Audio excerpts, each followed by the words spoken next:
Amin.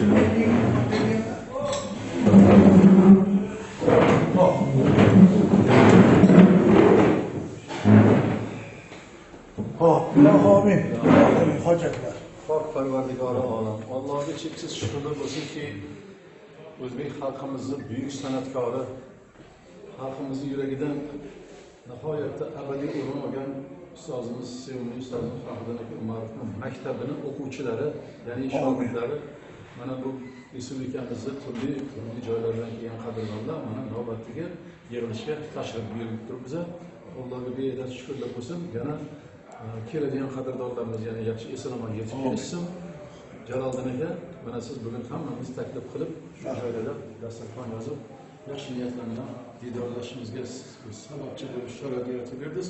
Hammamiz nomimizdan sizga tashakkur. Mana shu yig'ilishlarimiz abadiy bo'lsin. Juda uzoq yillar bo'lsin. Hammamizni xonadonlarimizda xursandchilikda yaxshi yillar bo'lsin. Amin.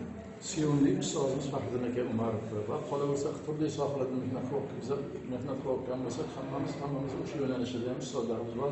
Hamma o'tganlarimizga Xudo rahmat qilsin. O'tib ketgan ota-onalarimizni, qancha qadrdonlarimiz, tengdoshlarimiz bugungi mana shu didorlashuvlarga yetib kela olmaganlarning hammasini oxirati obod bo'lib, qolganlarimizga Alloh tinchlik, tana sifatli xotirjamlik bersin va o'zimizni baxtli qilsin. Bolalarimiz, nabira-abiralarimizni baxtini ko'rib yuraylik. Buning uchun albatta yurtimizda tinchlik bo'lib tursin, xonadonlarimizda yaxshi, chiroyli, osoyishta hayot bo'lib tursin.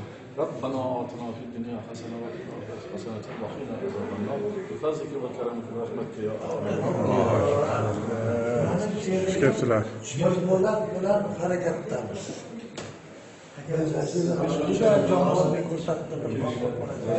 Ben uzun gözüküyordu bu yana. Bu